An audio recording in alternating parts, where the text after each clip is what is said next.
दोस्तों स्वागत है आप सभी का सुनील बौद्ध ऑफिशियल चैनल पर। तो दोस्तों आज हम बात करेंगे आरएसएस के बारे में, यानी कि आजादी की लड़ाई में आरएसएस का क्या योगदान है। बने रहें वीडियो पर। पहली बार वीडियो देख रहे हैं चैनल को सब्सक्राइब जरूर करें और सपोर्ट करें।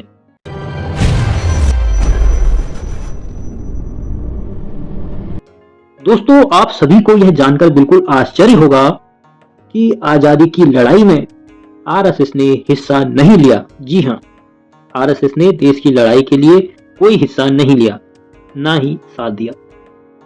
दोस्तों यह इतिहास की ऐसी सच्चाई है जिसे आरएसएस हमेशा छुपाना चाहती है, और कोई ऐसे सवाल पूछे तो ऐसे सवालों से आरएसएस हमेशा बचना चाहती है। फिर भी दोस्तों हम आज आपको आरएसएस का सच्चा इतिहास बताएंगे कि इतिहास की आखिर सच्चाई क्या है। दोस्तों जब हेडके वार कांग्रेस के सत्याग्रह आंदोलन में शामिल हुए थे, जो कि आरएसएस के उस समय अध्यक्ष थे, तो वह आंदोलन में शामिल होने के बाद जेल भी गए थे और 1 साल जेल भी रहे। लेकिन दोस्तों जैसे ही वह जेल से बाहर निकले, हेडके वार ने खुद तो किसी भी आंदोलन में जाने के लिए साफ इनकार कर दिया, और वहीं पर जो उनके संघ के स्वयं सेवक थे उन सभी को भी इस आंदोलन के, यानी कि गांधी जी का जो आंदोलन चल रहा था आजादी के लिए, उस आंदोलन में भाग लेने के लिए साफ इनकार कर दिया। और यहां तक भी कह दिया कि जो भी व्यक्ति, जो भी स्वयं सेवक अगर आजादी की लड़ाई में हिस्सा लेना चाहता है तो उसको आरएसएस छोड़ना पड़ेगा। हेडके वार ने साफ साफ इनकार कर दिया कि इस आजादी की लड़ाई में जो गांधी जी ने आंदोलन चलाया है इसमें हम कोई हिस्सा नहीं लेंगे। दोस्तों यह एक सच्चा इतिहास है। 1930 के आंदोलन में जो आजादी की लड़ाई के लिए आंदोलन चलाया था गांधी जी ने, उस आंदोलन में आरएसएस के एक भी स्वयं सेवक ने या खुद हेडके वार ने कोई हिस्सा नहीं लिया। दोस्तों उसके बाद 1942 में दूसरा आंदोलन चला, भारत छोड़ो आंदोलन। तब भी गोलवरकर गुरुजी ने इस आंदोलन में हिस्सा नहीं लिया और साफ इनकार कर दिया। और वहीं पर इस आंदोलन के लिए गुरुजी गोलवरकर जी ने एक आपत्तिजनक बयान दिया, और उन्होंने क्या कहा?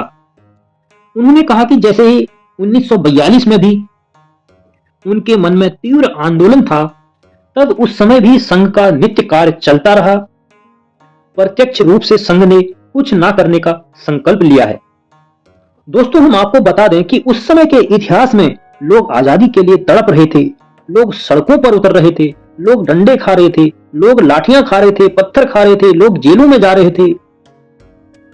यह सब देखकर आरएसएस को इस आंदोलन में कूद पड़ना चाहिए था, लेकिन वहीं आरएसएस ने इसमें कोई हिस्सा नहीं लिया और स्पष्ट रूप से यह बयान भी दिया कि हम इस आंदोलन में कोई हिस्सा नहीं लेंगे। दोस्तों जब आजादी के कगार पर भारत पहुंचा, तब गोलवरकर ने कहा वे लोग तो किस्मत वाले हैं, दांव से सत्ता तक पहुंचे हैं। वे भले ही हमारे हाथों में तिरंगा थमा दें, लेकिन हिंदुओं द्वारा इसे कभी सम्मानित नहीं किया जाएगा और ना ही इस तिरंगे को कभी अपनाया जाएगा। लेकिन दोस्तों यह तो आप सभी को पता है, आजादी के आज इतने वर्ष हो गए, लेकिन आरएसएस के ऑफिस पर या आरएसएस वालों ने कभी भी तिरंगा नहीं फहराया। दोस्तों आरएसएस का कहना था कि यह जो आजादी मिल गई है, यह जो है किस्मत से मिली है, यानी कि इसके लिए कोई नहीं लड़ा, यह किस्मत से मिल गई। और वहीं हम देखें तो इतने सारे लोग जैसे कि भगत सिंह, राजगुरु, सुखदेव, जिन्होंने की फांसी को, फंदे को भी चूम लिया इस भारत की आजादी के लिए। वहीं नेहरू, सरदार वल्लभ भाई पटेल, जिनको कि इस आजादी की लड़ाई के लिए जेल तक जाना पड़ा। सुभाष चंद्र बोस, जो कि विदेशों में जाकर हिंद फौज खड़ी की उन्होंने, और डंडे खाए, लाठियां खाई, पत्थर खाए, उसके बाद इस आजादी के लिए उन्होंने संघर्ष किया। इतना कुछ होने के बाद भी आरएसएस का कहना था कि यह सब किस्मत से हुआ।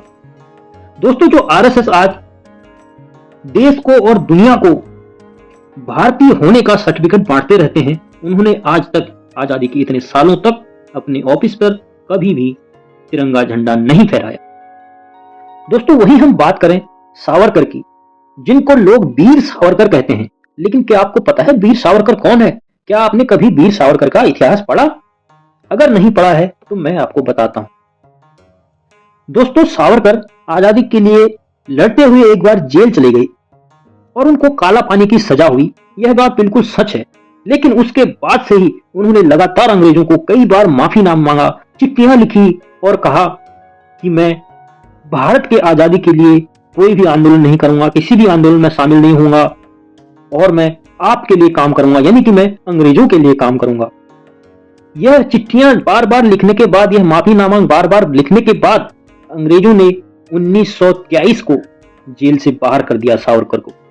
यानी कि सावरकर ने भारत की आजादी की लड़ाई को छोड़ दिया और वहीं से उन्होंने अंग्रेजों का वादा पूरा किया जो उन्होंने अंग्रेजों से वादा किया था और अंग्रेजों की हेल्प करने लग गए। यहां तक कि सावरकर ने अपने लोगों को बहला फुसला कर अंग्रेजों की सेना में भर्ती कराया। और वहीं दूसरी तरफ देखा जाए, अंग्रेजों के खिलाफ लड़ने के लिए सुभाष चंद्र बोस विदेशों में जाकर हिंद फौज खड़ी की और वहीं दूसरी तरफ सावरकर इधर अपने लोगों को अंग्रेजों के साथ अंग्रेजों की सेना में भर्ती करने में लगा पड़ा था। और ऐसे सावरकर को आप लोग वीर सावरकर कहते हैं। दोस्तों, कुछ भी कहने से पहले आपको इतिहास जरूर पढ़ना चाहिए। दोस्तों, आज के लिए इतना ही। मिलते हैं अगली वीडियो पर। चैनल को सब्सक्राइब जरूर कर लें और वीडियो को शेयर करके सभी लोगों को जानकारी जरूर दें। जय हिंद।